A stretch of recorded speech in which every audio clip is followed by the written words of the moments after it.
Namaste Meredos, kembali lagi di channel Thai Apps, channel belajar di India. Jika ingin tahu lebih lanjut tentang India, jangan lupa subscribe ya, dan jangan lupa juga untuk tekan tombol notifikasinya.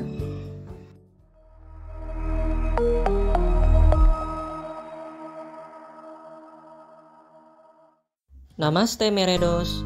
Setiap budaya di dunia pasti menciptakan jejak uniknya. Salah satunya adalah dalam bentuk arsitektur, sebuah karya seni yang menggambarkan kompleksitas sosioekonomi dan geografi suatu wilayah.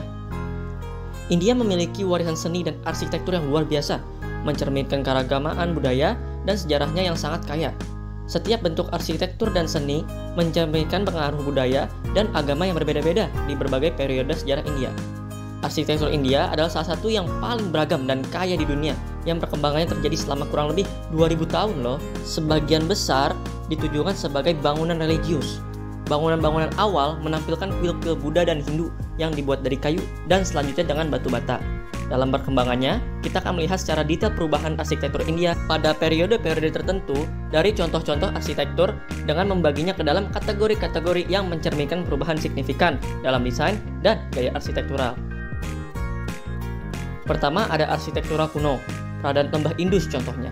Peradaban ini merupakan peradaban kuno yang berkembang di wilayah Pakistan dan India Barat Laut. Peradaban ini meninggalkan sejumlah peninggalan arsitektur termasuk kota-kota yang terencana dengan baik, bangunan-bangunan publik, dan kuil-kuil unik. Salah satu situs arsitektur yang paling terkenal di peradaban lembah Indus adalah Mohenjo-daro. Mohenjo-daro merupakan kota kuno yang terencana dengan baik, dengan jalan-jalan yang teratur dan bangunan-bangunan terbuat dari batu bata. Kotanya juga memiliki sistem drainase yang canggih. Lalu berlanjut kepada arsitektur Hindu, adalah salah satu bentuk arsitektur India yang pertama dari bentuk religius dan yang paling terkenal.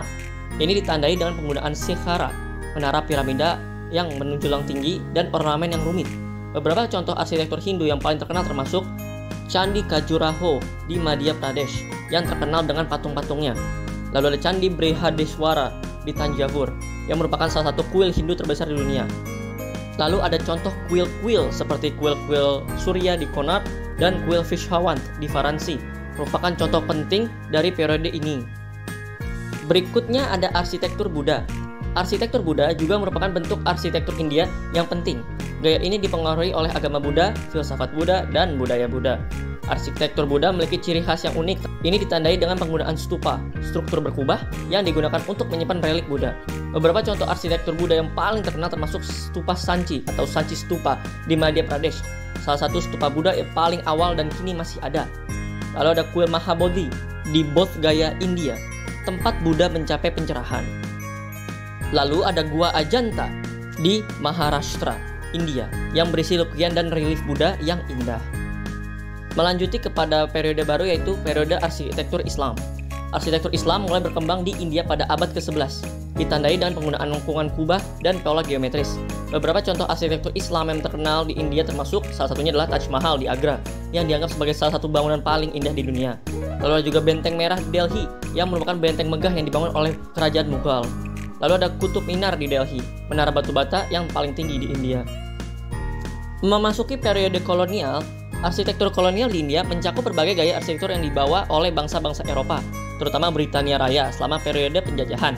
Gaya arsitektur kolonial di India pertama kali dikembangkan pada abad ke-17 dan berkembang pesat selama abad ke-18 dan ke-19. Gaya ini awalnya digunakan untuk membangun bangunan pemerintahan dan militer, tetapi kemudian juga digunakan untuk membangun bangunan komersial dan residensial.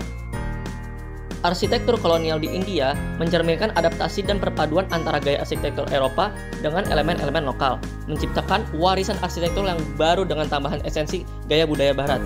Contoh-contohnya antara lain Chhatrapati Shivaji Terminus yang berlokasikan di Mumbai, adalah salah satu stasiun kereta api yang dibangun pada tahun 1888. Dirancang oleh Frederick William Stevens dalam gaya Indo-Saracenic. Stasiun ini merupakan salah satu situs warisan di dunia UNESCO. Lalu ada Istana Presiden di Delhi, yang merupakan istana kepresidenan di India. Istana ini dibangun pada tahun 1929 dengan gaya Indo-Saracenic. Istana ini merupakan salah satu bangunan paling terkenal di India. Lalu ada Victoria Memorial di Kolkata, adalah monumen peringatan yang dibangun untuk menghormati Ratu Victoria. Monumen ini dibangun pada tahun 1921 dalam gaya Neo-Goth. Victoria Memorial merupakan salah satu situs warisan dunia UNESCO. Terakhir, ada arsitektur modern yang mulai berkembang di India pada abad ke-20 ini, ditandai dengan penggunaan bahan dan teknik baru. Beberapa contoh arsitektur modern yang terkenal di India termasuk bangunan Lotus di Delhi, India. Bangunan ini dirancang oleh arsitektur Iran, Fariborz Kafba, dan selesai bangunan pada tahun 1986.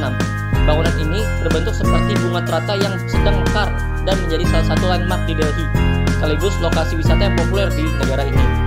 Lalu ada bangunan Taj Mahal Hotel di Mumbai. Bangunan ini dirancang oleh arsitektur Amerika Louis Kahn dan selesai dibangun pada tahun 1973. Bangunan ini memiliki desain yang unik dan elegan dengan fasad yang terbuat dari batu dan marmer putih. Lalu ada juga bangunan Ashardham di Delhi.